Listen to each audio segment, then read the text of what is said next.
Thank you, Stuart, and thank you everyone who came tonight. Uh, I'm going to start, if I can. I'm just going to give my sort of the background here, and then I'll get into the format for the conversation a little bit. Hopefully, my sharing won't go too long, but I want to share just one image with you. And let me see if I can share my screen. Is that working? Oh, it's very small. Does it look big to you? It's good. Okay, because I can't see it on my screen. I'll trust that you can see a graph there. The heading is Global Emissions Compatible with the Paris Accord. And you can see it curves up. The black is historic through 2020. And there's more historic after that. We've got a COVID bump down there, and then it came right back up as soon as we got through that period. And right now, we are pretty much on the red line at the point where in 2025, you can see pretty much on the screen, we need to start going down a steep roller coaster of emissions if we're going to have a 50% chance of reaching the 1.5 degree Celsius aim of the Paris Accords. Now, that aim has been widely acknowledged as pretty much impossible to reach now, given the steepness of that curve. You might understand that, why, how that is. And so, as an alternative path that would be have more harm in it than a 1.5 degree hotter than pre-industrial temperatures future, we have that orange dotted path that would be a 67% chance of remaining below 1 3/4 degrees Celsius rise. And that also is a steep ask. We're talking about 50% reductions of our current emissions in a period of about 7 years, if you look at that map. And that's a lot, given our track record. Now, this is a global figure, and it's also true that the United States, while we are the highest, we're the highest per capita emitter of any nation in the world of a countries our size. Um, so we have a lot that we can do.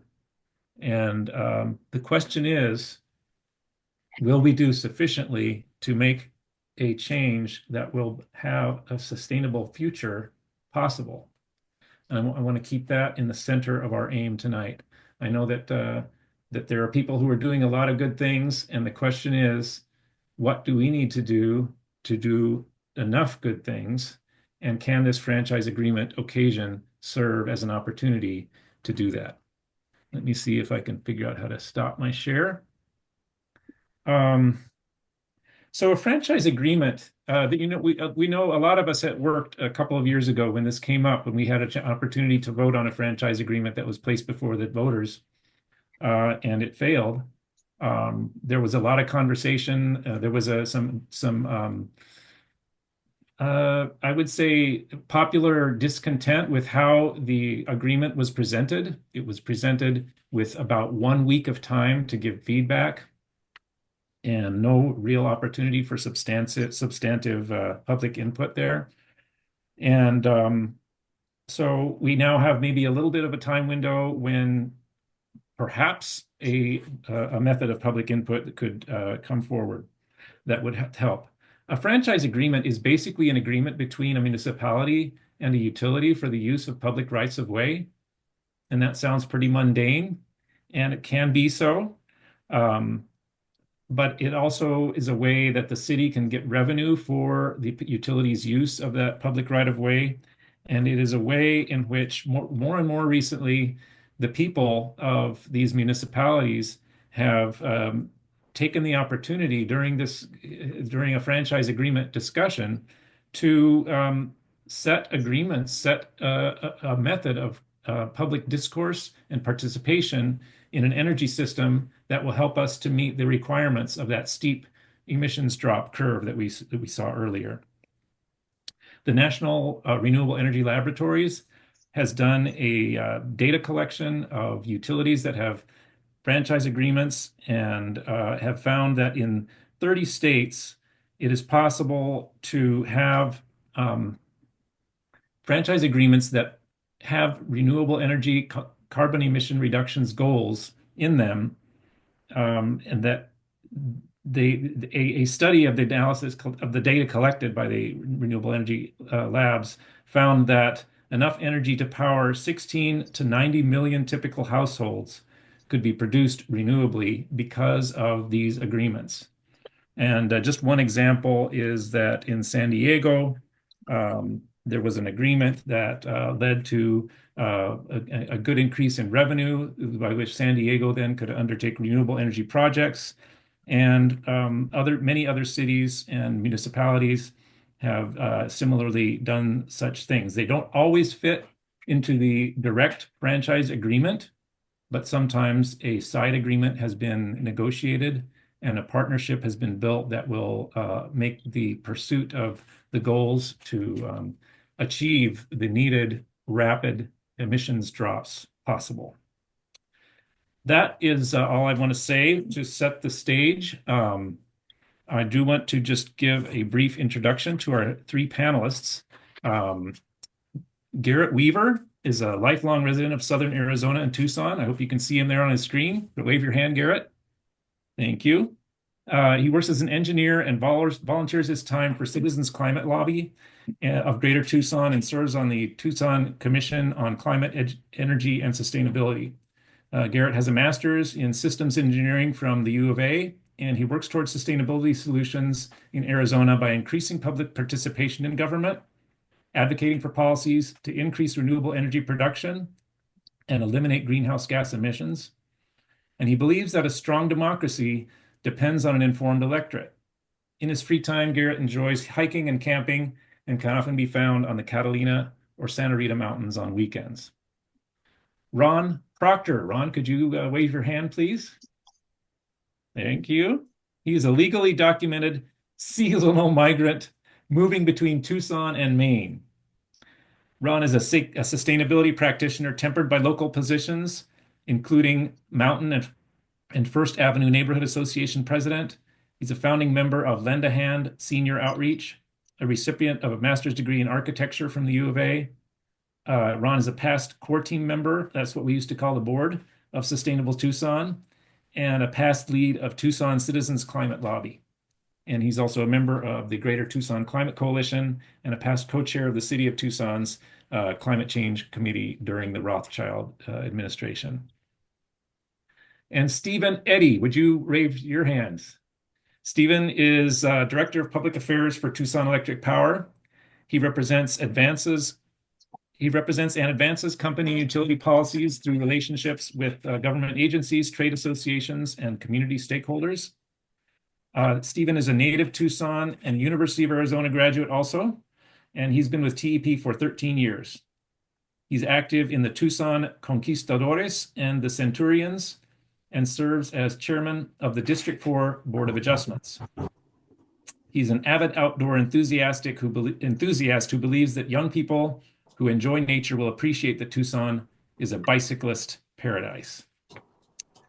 And with no further ado, I will now start our questions. And the way that this will work, I'm going to be a little flexible. We'll see kind of the way directions go and be flexible with the questions. But basically, I'll put a question out there. If the question is one that either one of the three of you feels unqualified to answer, I invite you to fit your answer as best you can in the direction, and we'll be happy with that. I formed these questions myself, and it was in somewhat of a time crunch that I did that. So hope you'll pardon if it's not perfect, but that we'll make the best of it tonight. So 3 minutes each. Do I have, is there a Sustainable Tucson board member who could serve as a timekeeper? I don't know if we arranged for this. Stuart, is that something that you could offer to do? I certainly can, Dwayne. Okay, so we want to allow 3 minutes. And Stuart, how would you like to give a signal to folks? I Maybe will 1 minute. I will hold up a hand when there's a minute left, and then I'll start counting down in some mime-like fashion. All right. So, Stephen, why don't we start with you, and then we'll go Garrett and Ron, if that's okay. Sure. And the first question is, what existing partnerships involving TEP, the City of Tucson, and or other public and private entities are currently making serious inroads in reducing carbon emissions in southern Arizona? And can you quantify those reductions? I appreciate that question, Dwayne. And first and foremost, just want to thank all of you for inviting me on. As you'd mentioned, or as Stuart had mentioned, I know we participated in a number of panels with Sustainable Tucson. And so just pleased to be part of this evening's effort and look forward to future conversations with you all.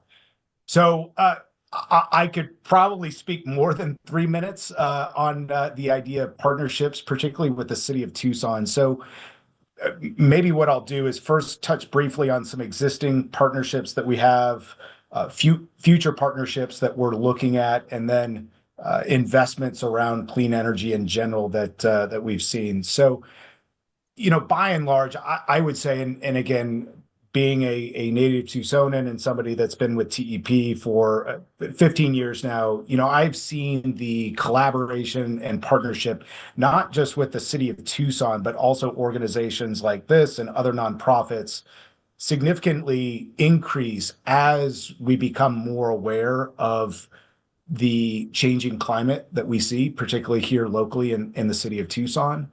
And so it has been a significant effort of ours to engage not just the city of Tucson, but those organizations to develop ways in which we can address these challenges in the best way possible for our community.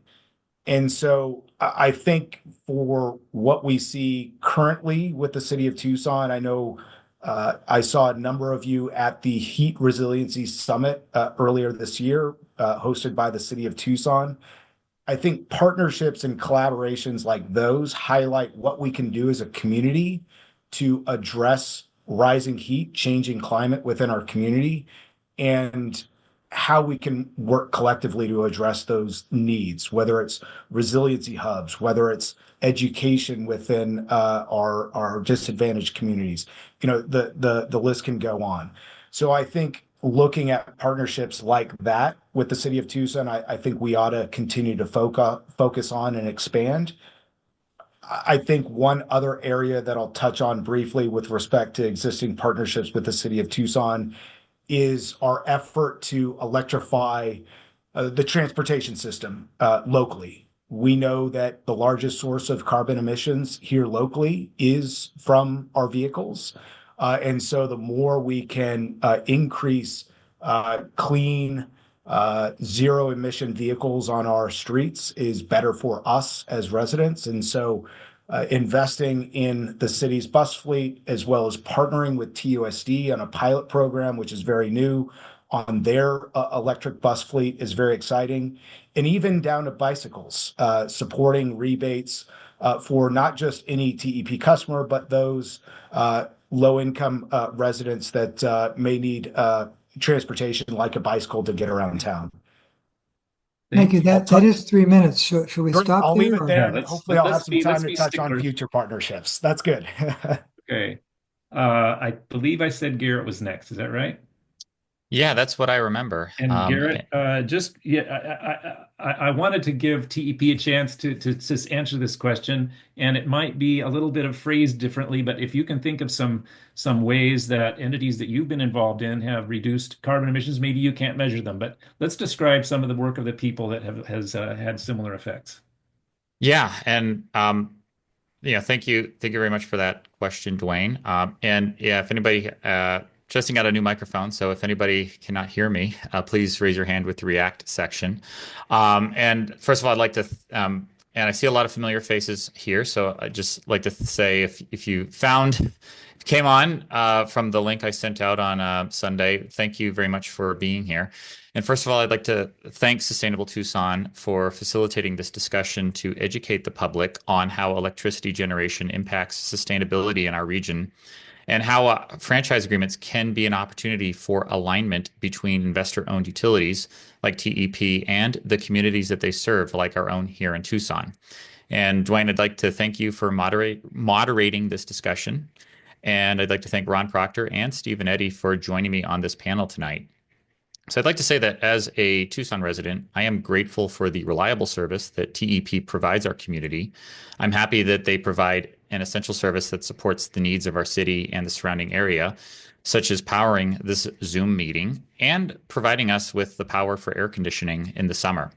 So when we talk about carbon emissions, it can feel like it's a really abstract concept. And I'm here to say that carbon in our atmosphere is the primary driver of climate change, the driver of global heating. That is having serious implications today. Increasing natural disasters is one of these implications. Even if you haven't been directly impacted by a natural disaster, this is increasing our insurance prices already. And according to Realtor.com, the average U.S. home insurance rates rose nearly 34% from 2018 to 2023, and over 11% in 2023 alone. Additionally, climate change is changing agriculture and the food we eat. And familiar foods we may enjoy, such as coffee, will be in decline as a result of climate change. The Intergovernmental Panel on Climate Change predicts a significant drop in coffee yields and a shrinkage of suitable coffee growing land by 2050. And furthermore, Gia Vince, in her book Nomad Century, said that with current warming trends of 2.7 degrees centigrade of warming, we're going to see 3 billion people migrate across the planet as they see their homes become unsuitable for supporting their lives. So I think that's something. So I really wanted to put that in the context in the types of outcomes that we're going to be seeing. And I'll touch a little bit more on what groups in our, I think we're coming close to 3 minutes. So I'll touch a little bit more on what groups are doing later on in this panel. Thank you. Just in time. Ron, do you need to hear the question again, or are you ready to roll? I'm ready to roll. Yeah. No, Okay. I want to thank everybody for being here, particularly Steve and Eddie. Um, I remember 10 years ago you would attend some of our climate change committee meetings, and there was one meeting where we had a unanimous vote amongst the committee members to suggest to the mayor and council that a community-wide conversation happen about Tucson's energy future. Um, Unanimous vote, but it actually didn't ever go anywhere. So I'm thankful to Sustainable Tucson to be bringing that forward at this point, and I hope this is definitely not the last time that we have more conversations going forward on such an important subject. Yeah, so as I was trying to fit myself into Dwayne's questions here, his first question, the thing that caught my eye was about partnerships. And I think tonight's goal I understood to be to see if there was a way to strengthen the partnership between Tucson and TEP. And the term partnership implies that two different parties are working together to satisfy mutual needs. And so I'd say the TEP franchise agreement can rightly be called a partnership. Unfortunately, the needs of the Tucson community and TEP are diverging instead of coming together. 25 years ago, the planet was not at the end of the climate. 25 years ago, the planet was not at the end of its climate solution rope. It needs emergency action now.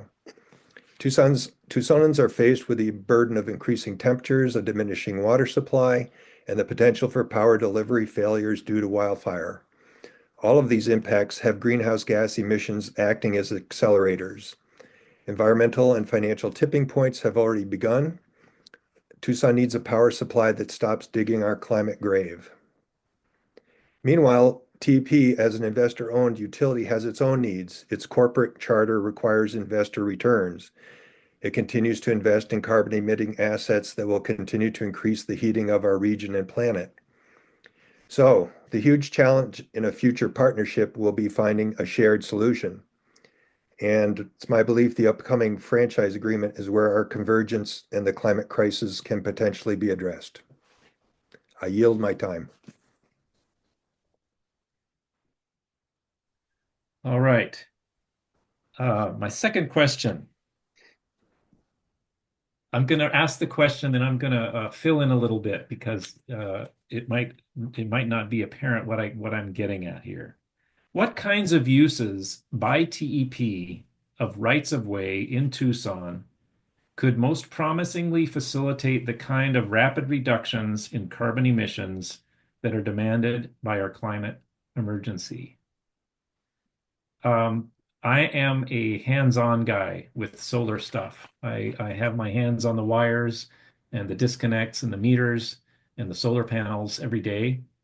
And to me, there is a lot of potential for right-of-ways to serve as a means of accommodating the renewable energy that we need to help us to meet that goal. Sorry. So, without answering my own question completely, Stephen, if you could address this question, and I encourage you to not feel like you're committing TEP to anything, but I want you to dream here. We I'm won't here to listen. I'm yeah, here to yeah, and listen. I don't know if I don't know if you're a technical guy or a geeky guy like I am, but what would you see as a partnership that for the use of rights of way that would really help all of us to get our carbon goals met? I appreciate the question. It may get to this overall question of what is a franchise agreement and what can be negotiated between the city of Tucson, TEP, and its residents within a franchise agreement that deals directly with the use and enjoyment of the city's rights of way. And I will state that a franchise agreement is purely an agreement between the utility and the city to use the public rights of way in which we can maintain safe and reliable electricity within our community. It must be mutually beneficial, but at the same time, it is not we can continue to operate as a utility within the city of Tucson without a franchise agreement. We don't have franchise agreements in Marana or Sahuarita or Oro Valley. And instead, we operate under a certificate of convenience and necessity through the Arizona Corporation Commission. And so I think when looking at ways in which we can best utilize rights of way to assist in this energy transformation or addressing the climate concerns that we see within our community, I see our role in ensuring that we are making the investments necessary in the local grid to ensure that reliability and resiliency to our customers, not just in City of Tucson, but all throughout our service area. And so, as we've seen weather change over the years, we have seen more impactful storms within our community.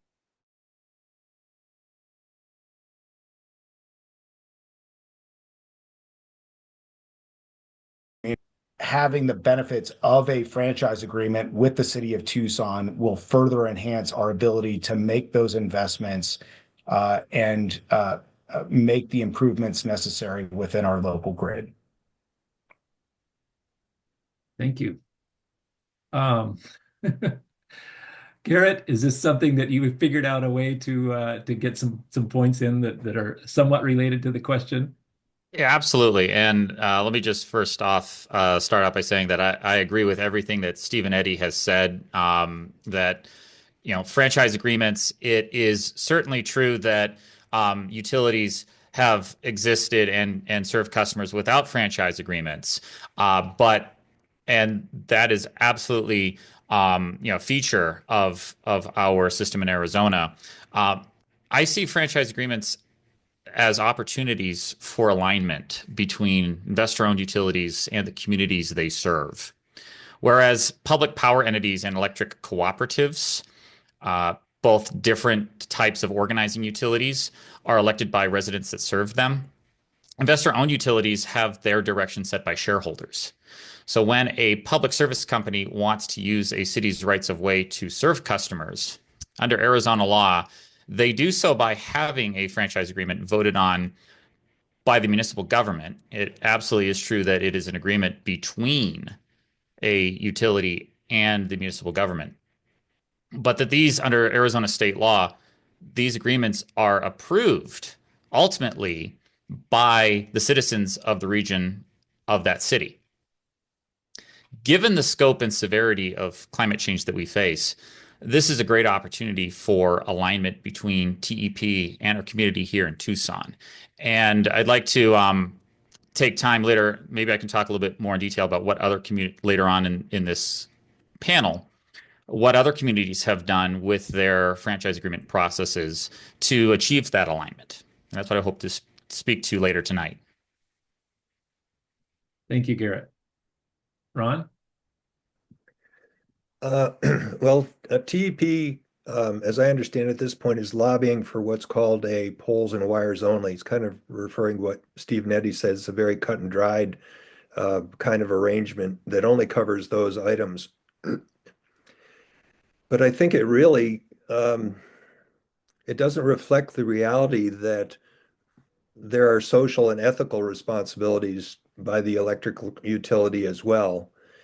And except for the franchise vote, there is no way for the citizens to affect that policy, affect those social and ethical goals.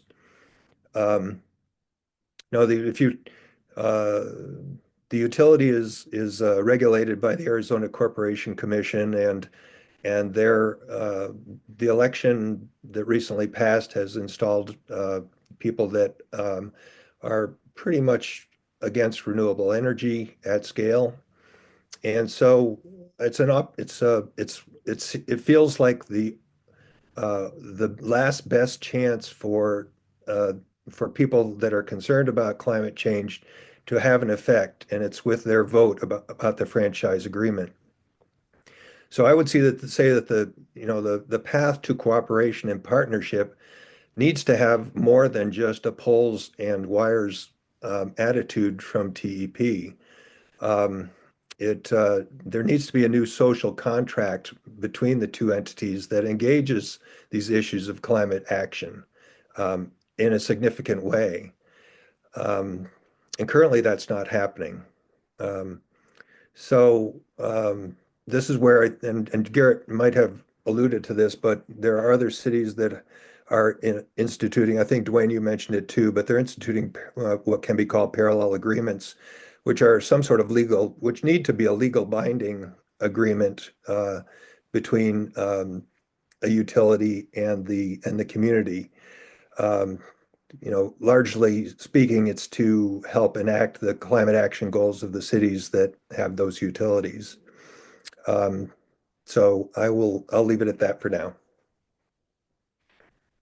Thank you, Ron. At this point, I'm going to maybe diverge a little bit in terms of the question methodology, and I might start asking different questions to different speakers, if that's acceptable. Let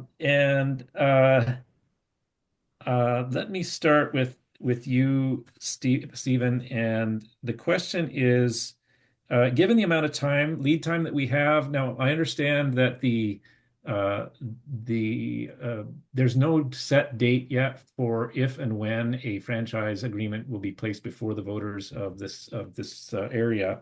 But given that we probably have at least several months before that will happen, does TEP have the intention of providing additional time more than was allowed in the last effort to get a franchise agreement so that there can be some substantive public participation in learning about and helping to shape a productive and helpful agreement that will lead to greater collaboration?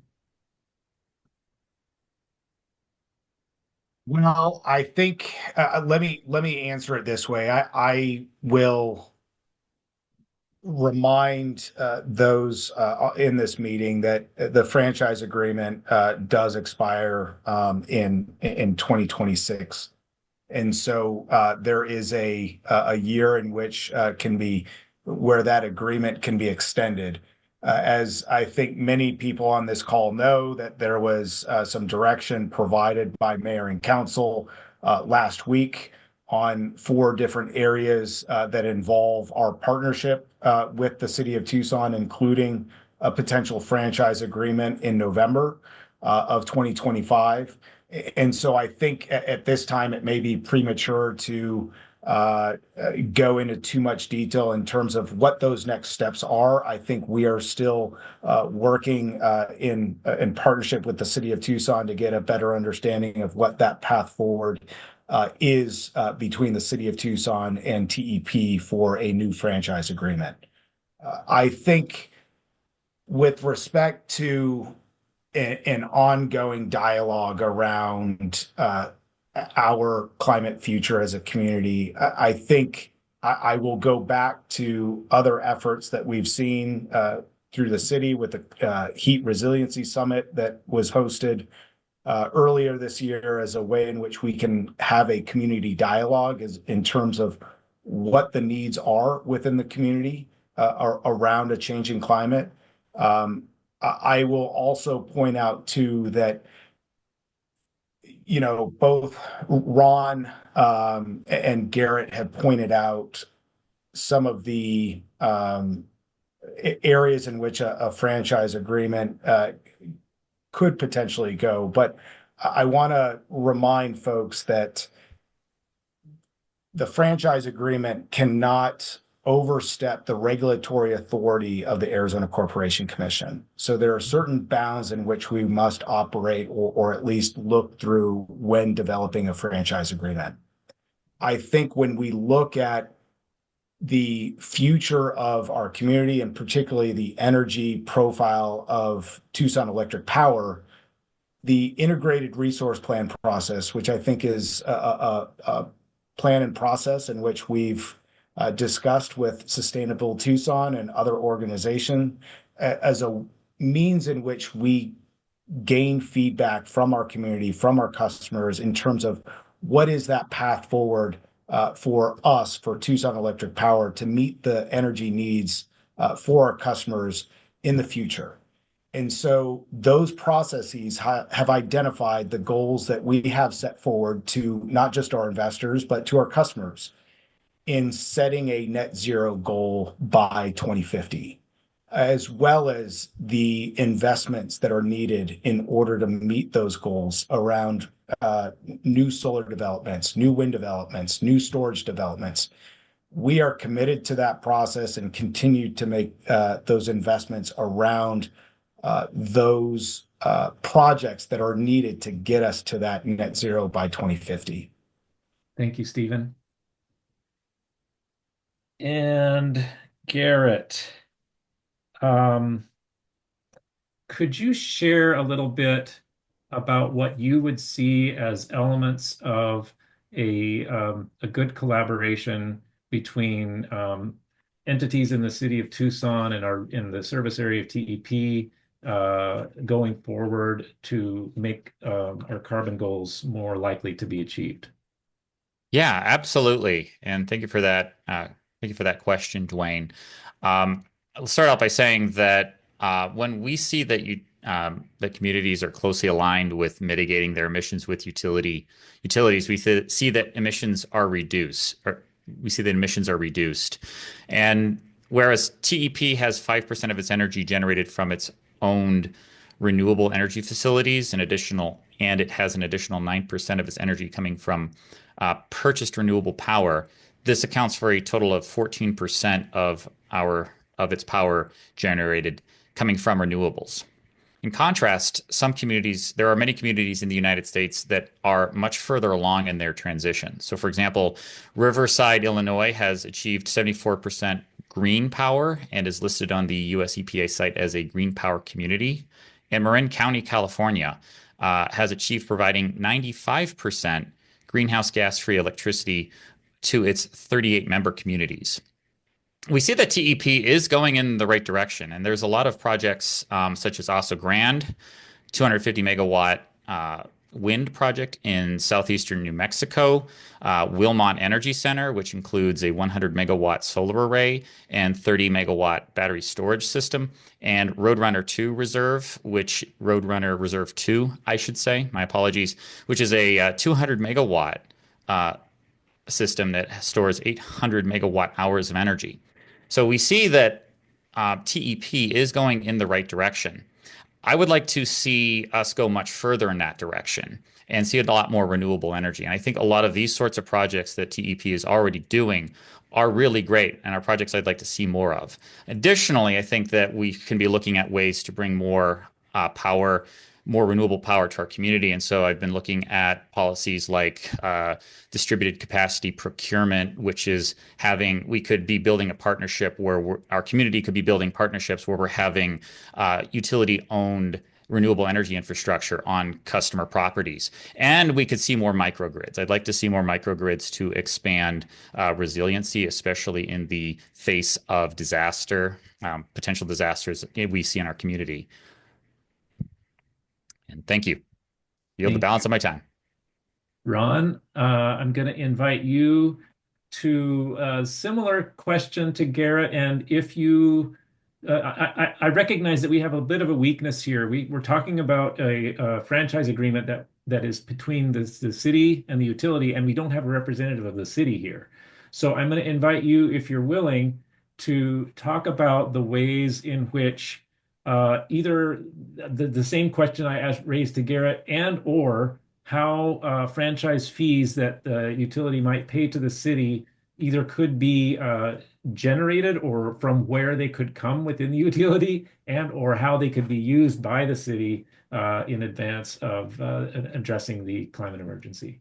Yeah, yeah, I think this question was brought up by me and shared with Stephen, so I'd like to hear what his response will be.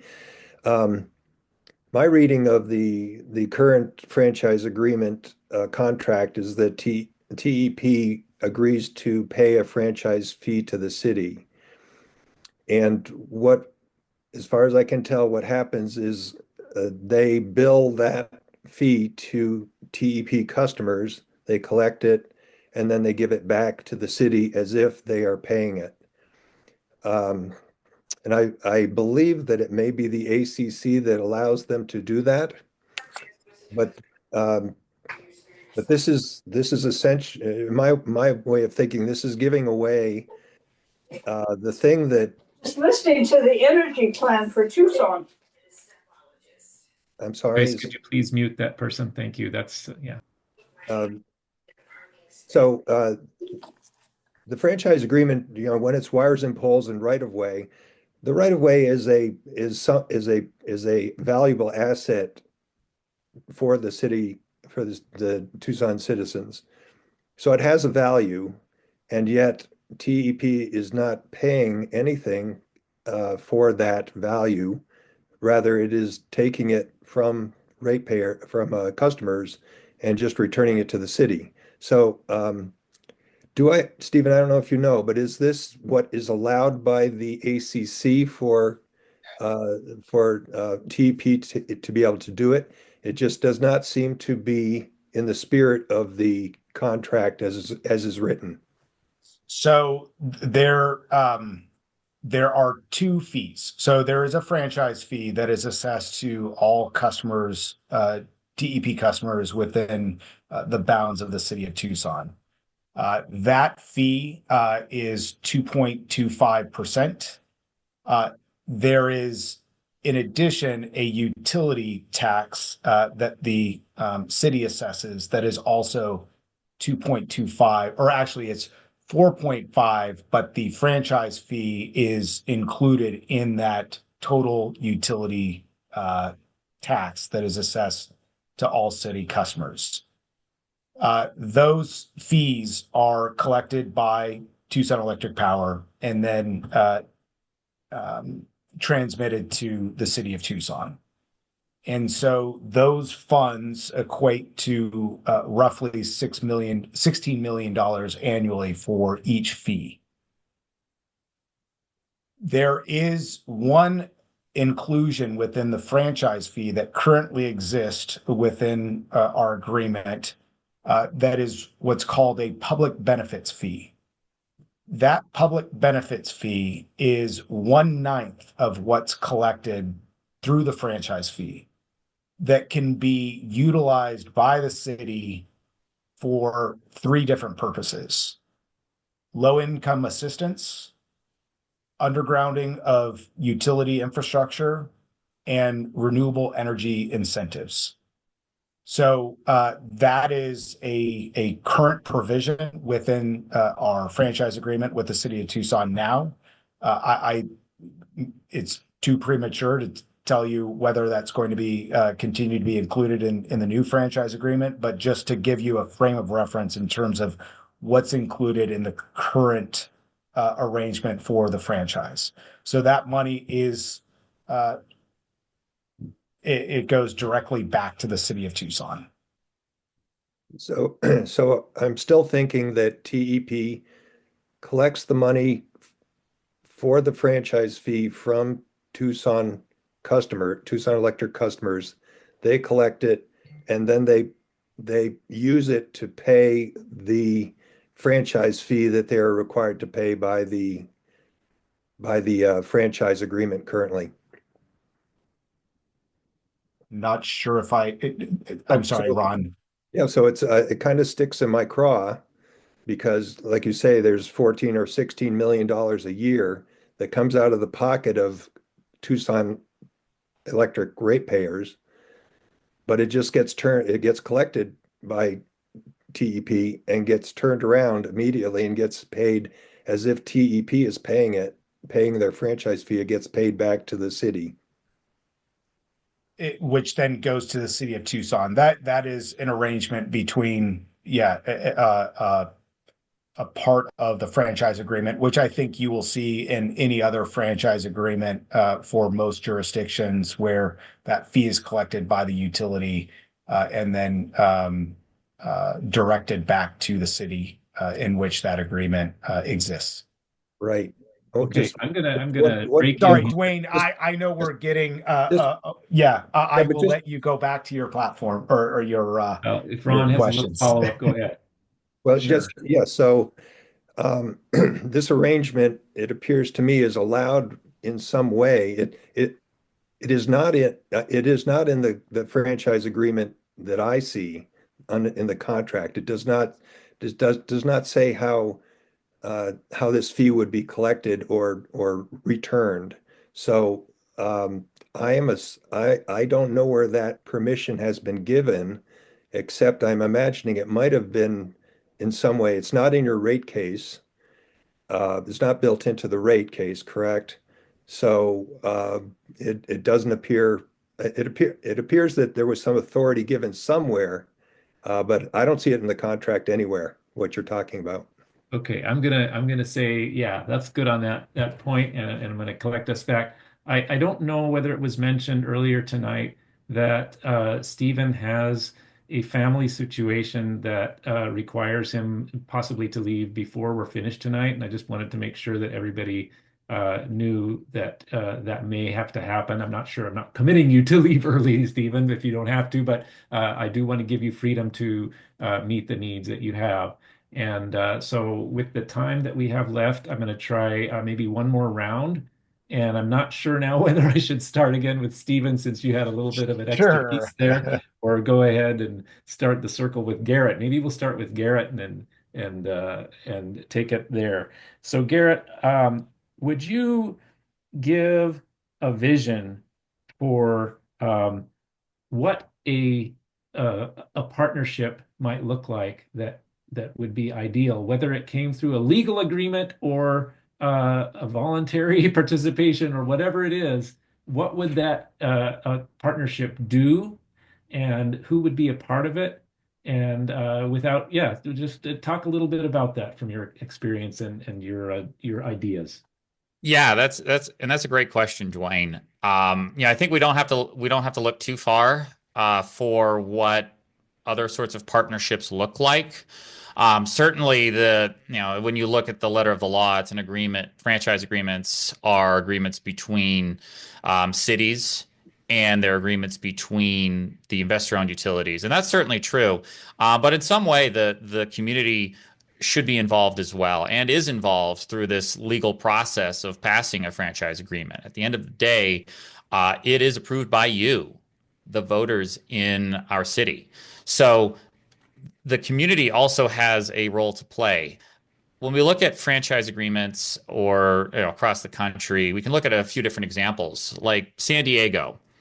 passed an energy cooperation agreement alongside their franchise agreement that includes equity-focused solar expansion, where SDG&E committed $1 million annually of shareholder contributions to for a contract condition to effectively donate to a nonprofit organization that supports growing equity-focused solar. Chicago in 2022 with Com Edison in their franchise agreement passed the largest commitment of utility shareholder funds in the country, $100 to $120 million to advance a clean energy future for all. Funds supporting a wide range of community benefit projects to realize the goals of their 2022 climate action plan, which includes retrofitting, weatherization, decarbonization of buildings, community solar projects, bike and other micro-mobility projects, zero emissions transit, fleets, community health, and pollution reduction. And additionally, Boulder, Colorado in 2023 made a partnership agreement with Xcel Energy, which included a vision of 50% locally produced clean energy by 2050. The city has established targets for 100 megawatt of local generation by 2030 and 175 megawatts by 2050. So these are all areas where these franchise agreements can be used to build closer collaboration, not just with cities, but with the residents of the cities, either through advancing, and I see Stuart's hands up, so I will finish up really quickly. There are ample opportunities, ample examples within our country, across cities where the utilities have built closer collaborations with their communities in order to advance their green energy, renewable energy goals and address climate change together. And I think those are models that we could follow here. Thank you, Garrett. And Ron, I would also invite you to just share your vision of a good outcome to this whole process. Similarly to, yeah. Well, I see the softest path to a successful, and I'll call it a sustainable energy future for Tucson, would be between Tucsonans and TEP. This is in part because TEP is embedded in our community, has employee expertise, and hard infrastructure in place. The partnership would require shared help in implementing the city's climate action plan, aggressive energy efficiency, as near to a renewable energy only electricity supply, and contribution of TEP shareholder funds, demonstrating that an investor-owned utility is willing to put accumulated profits into climate restoration. The world needs good people to step forward and set an example for others to follow. So I think that how we pull that together, whether TEP and the shareholders are willing to go in that direction, but given the rapid decarbonization that we need to make happen and the rapid implementation of renewable energy, those are the components that I see would need to be included in a partnership. And finally, Stephen, I would invite you to similarly vision, if you will, that and or talk about what decision makers in TEP think who really have a heart for climate action. That's a good one, Dwayne. And let me tell you this. I mentioned it earlier. I am a local Tucsonan who loves this community and wants to do everything that I possibly can as a resident and also a TEP employee to make a difference where we can. I think if you ask every other employee within the organization, including those in leadership, they'll say the same exact thing. We are part of this community. We are part of the fabric that makes Tucson what it is. And we understand that we are in a changing world these days. And I think when I mentioned this in my opening, the conversations that we've had recently, not just with the city of Tucson, but groups like these and other organizations who are really concerned about the future of this community, we listen. We are listening this evening. We are listening at any opportunity that we can to see where we can make the most significant impact as a provider within this community. I look at the potential agreement with the city of Tucson, the clean energy supply agreement that could potentially provide the city with 100% renewable energy for the electrons that they consume. That conversation was not a part of the franchise. That is a conversation that was led by the city and our leadership, knowing that we need to make a big impact within this community. I look at the conversations that we're having around Donna Liggins and making that a true resiliency hub within our community to ensure that residents within that area in a time of need have a place to go. And we want that to be a pilot and look at, potential other areas of opportunity where we can make a significant difference within our community in addressing the needs that we see here in Tucson. I, you know, I hope that this is not the last conversation. I know it won't around not just this topic. I wanted to be about the topics that we've discussed around a resilient community that I think we've seen in other opportunities, like earlier this month at or earlier this year at the Heat Resiliency Summit. So these conversations will continue because we know that we are counting on our customers to reach that net zero goal. We need all of us working together to ensure that we are meeting that goal, but also finding solutions to difficult problems. And we've seen the success around the different programs that we've had, whether it's Go Solar Home, or our Bright Rewards program, where people can reduce their energy usage during high peak periods in order to reduce the demand on our system. We've seen success in a lot of these programs, and I think it's been a result of the conversations that we've had. And Ron, going back to your point around the conversations we've had around the climate coalition with the city of Tucson, those were engaging conversations that I think we've been able to take back a lot of the information or ideas, and I think have led to successful programs like those that I just mentioned. So the conversation will continue. I really appreciate the time this evening to have this conversation, and I know it won't just end this evening. Thank you, Stephen. I don't know if you're going to be leaving soon, but if in case you are, I want to make sure that you're aware that this room is full of people who are very actively involved in energy issues locally, who dedicate hours and hours every week of our lives to the goals that we have set, because we know how serious an issue this is and how hard it is to work from the bottom up for the change that we need.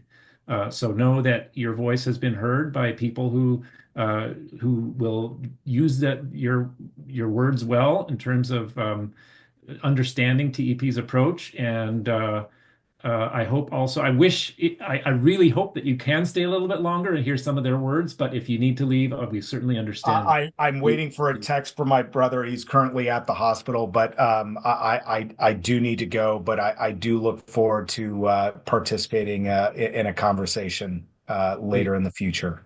Well, we will continue and discuss. We hear the voices of these many people as we continue. Thank you. Yep. Thank Thank you, you, Steve. Dwayne. Ron Thank you very much, Stephen. and Garrett, I appreciate your time this evening. And again, if there are follow-up questions that I can address, or anyone from TEP can address, please forward them our way. And again, we look forward to future conversations. Stephen, I learned a lot from you tonight, so thank you very much for being on this panel with us. Thank you, Garrett. Thank you so much. All right. Thank you all. Thanks, Stephen. All right, friends, you have been very patient. Many questions and thoughts have been placed in the chat. I have not had the opportunity to look at them all, and I don't know if we assigned anyone to do that. But I would like to open the floor now, and I'm going to suggest um, uh, you can simply respond, but I would encourage, let's start with at this point, a brief question to either Garrett or Ron. And and then after that, we may have a little bit more time for some feedback on the process tonight. If you would like to raise a question, I would encourage you to use the hand raise and get in the list. Use the hand raise function, which is in your React thing at the bottom of the screen. And let's go to Nancy first. Nancy, could you unmute, please? Nancy, you're not unmuting, so I'm going to go to Katie. Katie, could you ask your question? Real quickly, and if Nancy starts to talk, we can let her, but I had a question about that 1/9 figure that Stephen was talking about, 1/9 of the fees that the city gets and what from TEP they can use for solar and he mentioned other, and I think weatherization and something else.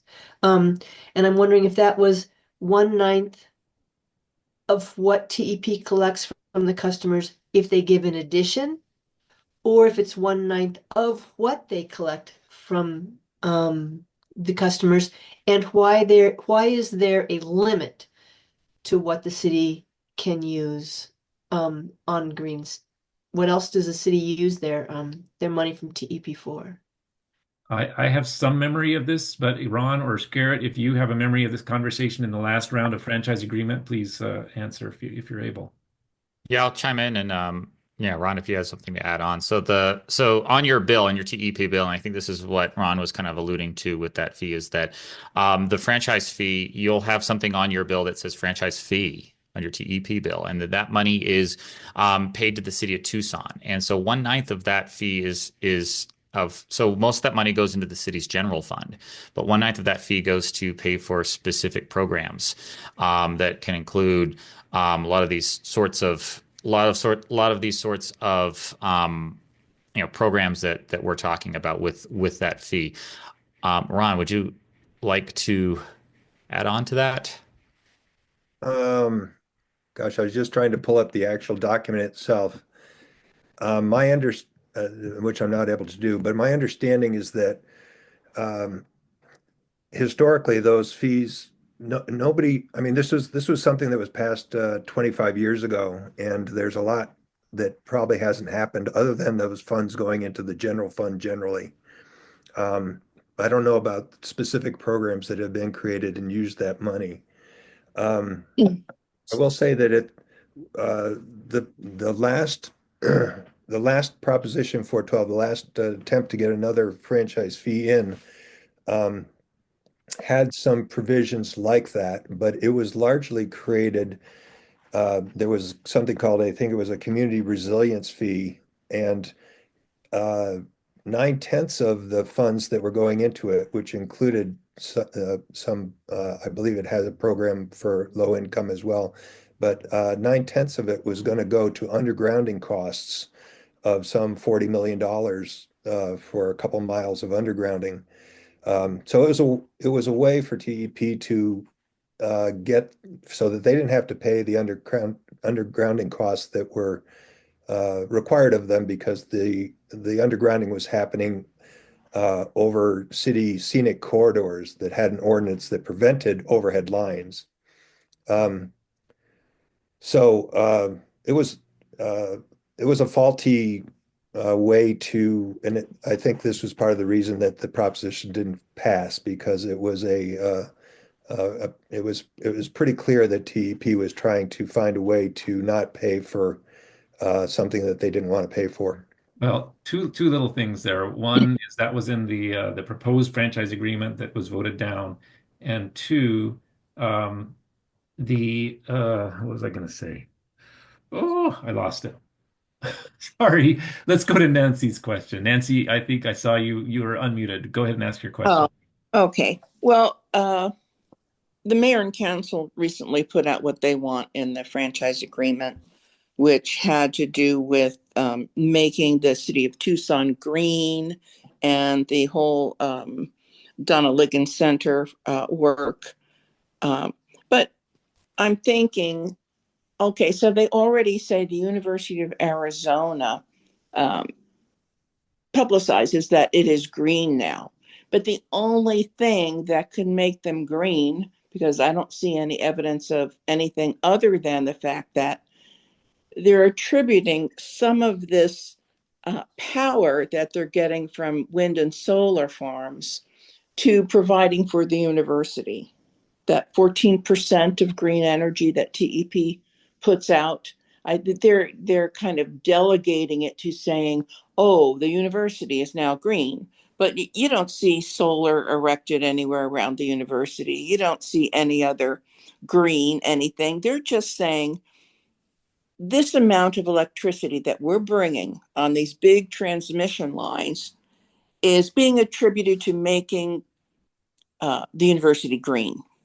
So my question is, when you put something in there to say, oh, the city of Tucson is going to be green, but it doesn't say, okay, how? What are you going to do? Donna Liggins, what are you going to do? Not just attribute a certain percentage of your green energy to them and say, oh, they're green now. It's just been a really false, disingenuous thing. Yeah, I think it would be good. I wonder if there is some accounting that's actually some documentation that says this is where that came from, and with these funds we got more solar because we had this arrangement with the university or the city. It would be nice to have some clarity on that. But it's also true that electrons don't have accountability directly. Yeah. There is a need to do some Yeah. So it's kind of like a paper on paper yeah, thing. yeah. And bringing in, having these larger amounts of transmission from wind and solar farms, they can then Yeah. say, oh, okay, now we're gonna Let's give some other people a say chance to ask a this is green. question. You've got Stuart in the line. Stuart, do you have a question? Yeah, my question is playing on this a bit. It may go more back to Ron and Garrett. I'm still trying to get a picture of what the specifics of being a visionary, climate saving, catastrophe preventing franchise agreement, and what would be the steps? So we've heard the mayor and council have already given some ideas. Fatima says she's on this too, and we'll be talking to her in a few weeks apparently about that.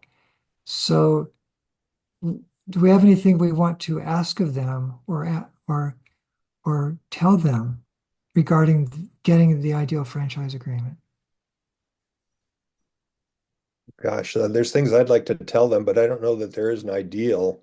The contradiction between what has to happen climate change action-wise versus what we're locked into with TEP are pretty contradictory. If TEP was able to actually move their business model, the only possibility or one possibility I see of resolving that is that apparently there may be the need for a vast expansion of electric power going forward as we try to electrify everything and get it to come from renewable energies. That the market, there might be some part of a business plan that TEP could participate in that enlarging market that would still have an aspect of sharing that profitability with the community of Tucson to the community's advantage, so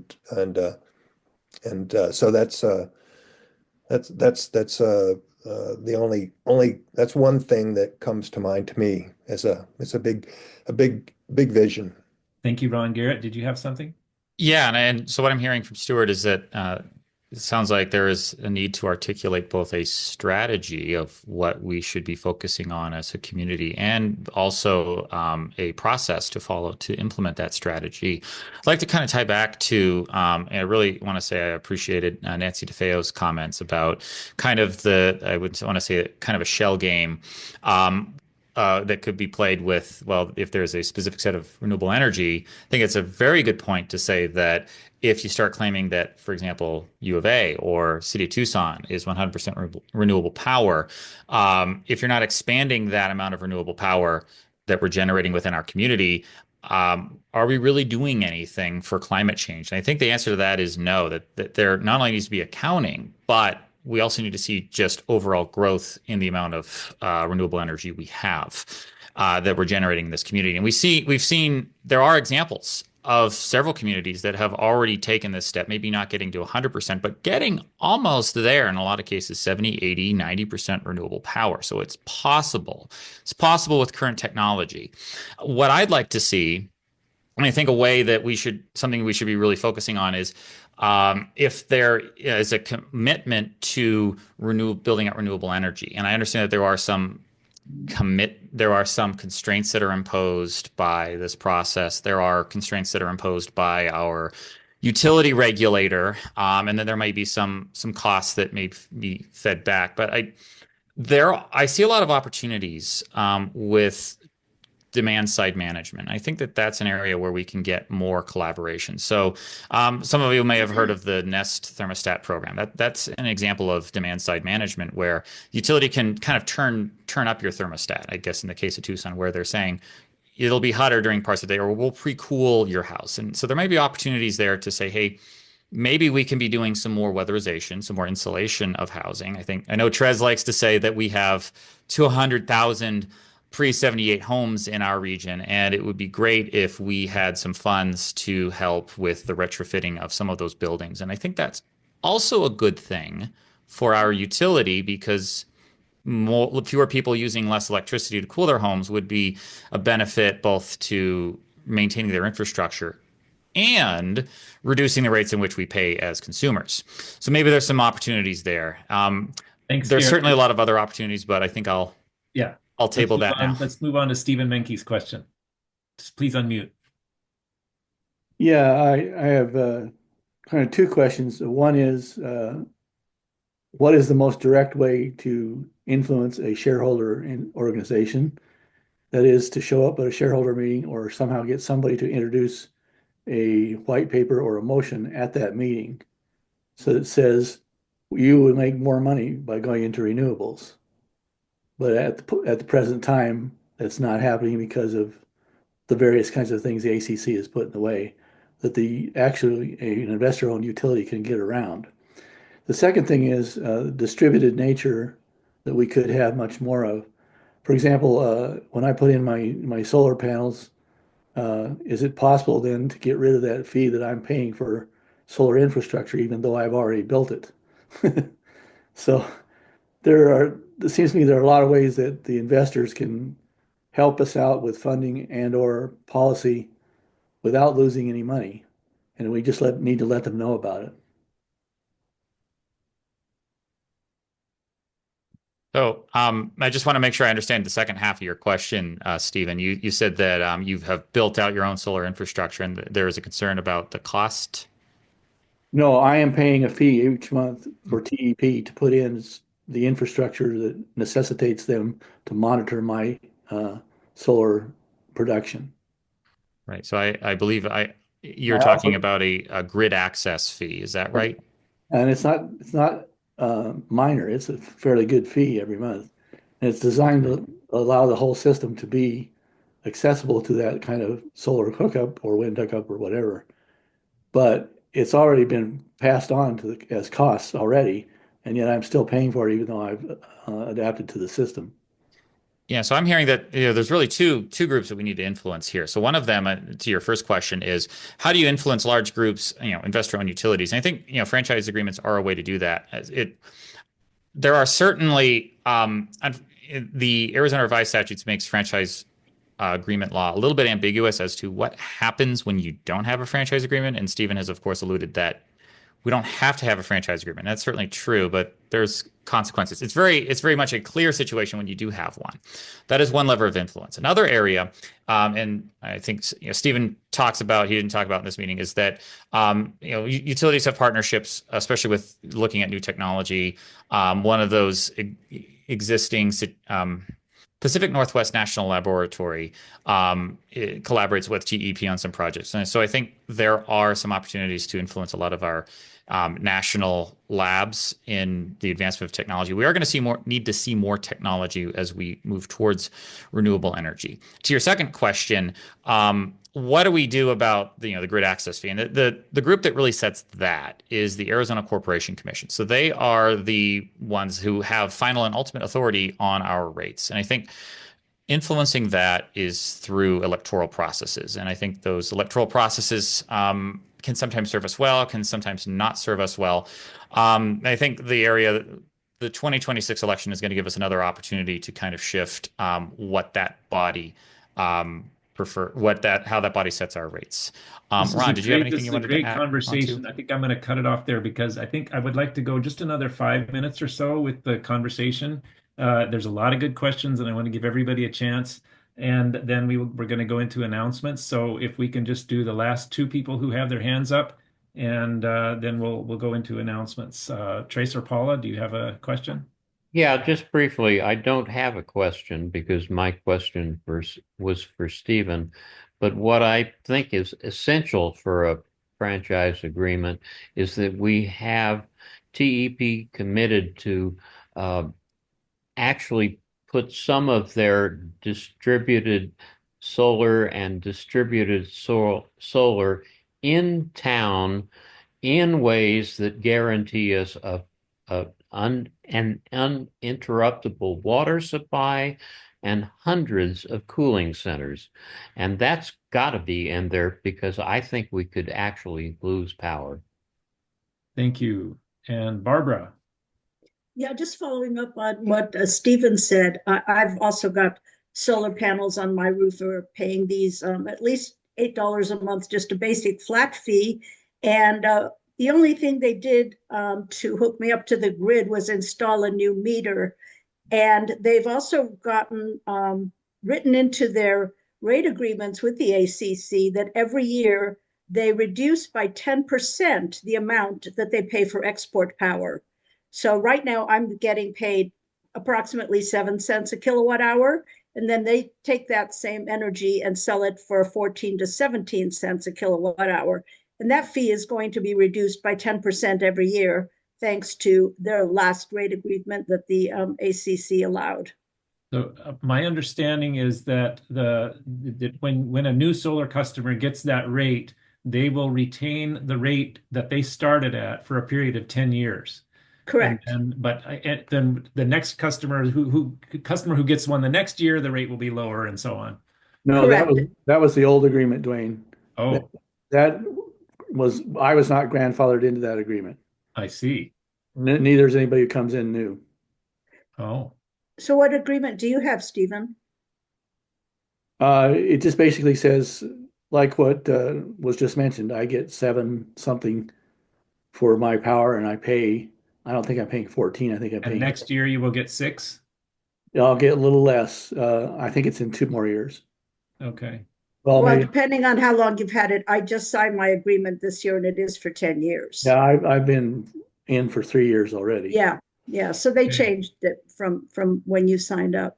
Well, but anyway, it's unconscionable that their rates keep going up and their export rates keep going down. So they're really discouraging the installation of solar panels. And of course, with the federal administration now trying to ban all kinds of renewable energy, the situation's going to get worse. One of the outcomes of that policy is basically it's encouraging people who get solar also to get storage so that they can use their solar production at night as well. And that's starting to have a payback because of those policies. But I think we're going to end there with the topic. Thank you all very much for your attention and your good questions and thoughts. And I think, Paula, I'm going to turn it over to you for the closing of tonight's program. Well, I want to thank Garrett and Ron and in his absence to thank Stephen also for a lot of information, a lot of ideas, and an awful lot that we need to keep thinking about and working on. I hope that there will be ongoing conversations, not necessarily as part of a sustainability spotlight program like this, but things that we can bring people together to really continue some of the discussions that we need to have to really understand the franchise agreement and what we're getting ourselves into, including what impact it's all going to have on people who are not within the city limits, like myself, and how this all affects us as well.